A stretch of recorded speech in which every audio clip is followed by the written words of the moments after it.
In comedy, surprise then is your first and very basic comic technique.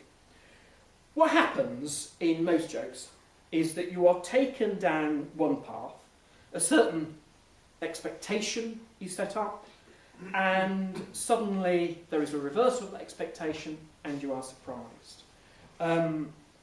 If you want the academic terminology, you migrate to an unexpected meaning, giving rise to surprise and, of course, laughter. Which brings me to, I don't know if you know this term, lots of comedians use it, the rule of three. And it's known as the rule of three in comedy, because basically what you have in the rule of three is you have one idea that establishes, one idea that reinforces, and a third that will surprise you and take you in a different direction. They're less common nowadays because you don't get them on television, but you'll get a Jew, a Catholic and a Protestant went on a train journey. Or you will get an Englishman, an Irishman and a Scotsman, whatever. And what basically will happen in that joke is you'll take racial characteristics from the first, racial characteristics from the second, and on the third one there'll be some sort of twist. I'll give you an example. 2 Englishmen, 2 Americans and 2 French people were left on a desert island for about 20 years. And after 20 years they came back to the island. And they went to the first island, to the American island, and on the American island there was Burger King, there was McDonald's, there were all these fast food chains with neon lights. Oh, it's really interesting. So they go on to the next island, the French island, and there is these wonderful 5-star Michelin hotels, smells of garlic, frogs jumping about, and all that. Oh, that's very pleasing. So they go to the third island with the 2 Englishmen. And the 2 Englishmen are still sat on the beach. And the guy said, well, what's the problem?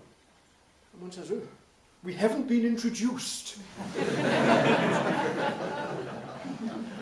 2 things I'd say about that. The whole fast food thing was a complete red herring. That is guiding you down an idea, oh, this joke's going to be about British food. The joke wasn't about British food. The joke was really about the nature or the perceived nature of what it's like to be English or British, that rather reserved nature. They haven't been introduced. Manners in English society is key important. Maybe in 20 years that joke won't work, because the English perception of what is English will have changed. It's a racial joke. I don't think it's racist, but it's certainly a racial joke, but it's looking at the nature of what it's like to be English. Sometimes these formats become so familiar, you get versions about the mechanism itself. For example, an Englishman, an Irishman and a Scotsman went into the bar, and the barman said, "Is this some sort of joke?" And interestingly, when President Obama spoke at Westminster Hall a couple of years ago, he began his speech by saying, only three people have spoken at Westminster Hall before. The Queen, Nelson Mandela and Winston Churchill, which is either a very high bar or the opening of a very good joke. Interestingly, you laugh less the second time, because actually it's the same joke. Comedians, I was listening to, I've worked with John Cleese, and he's a miserable bugger, to be honest, but and one of the reasons I think he's a miserable bugger is because he spent his life in comedy, and almost nothing he was saying now makes him laugh, because he hears comedians and he just knows what they've done. He sort of knows all the formats, he knows how the rules, and so when I hear that line that President Obama said, ooh, excitement. So a little flash there, I'll just let you know that.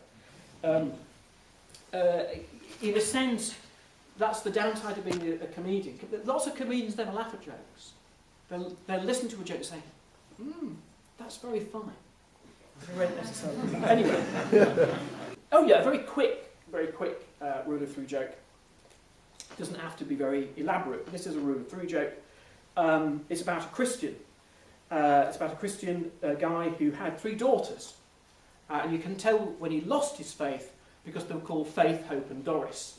The credit to that should go to David Lodge. It's in one of David Lodge's Catholic novels. But you can see how the very simple rule of three operating in that sense. So, another quick point about the rule of three. One is, it's based on the mathematical principle, the need for three to create a series, and two, technically, what laughter is the release of tension in the throat. So you need the first section and the second section. That actually builds up the tension, which you need to physically create the laughter.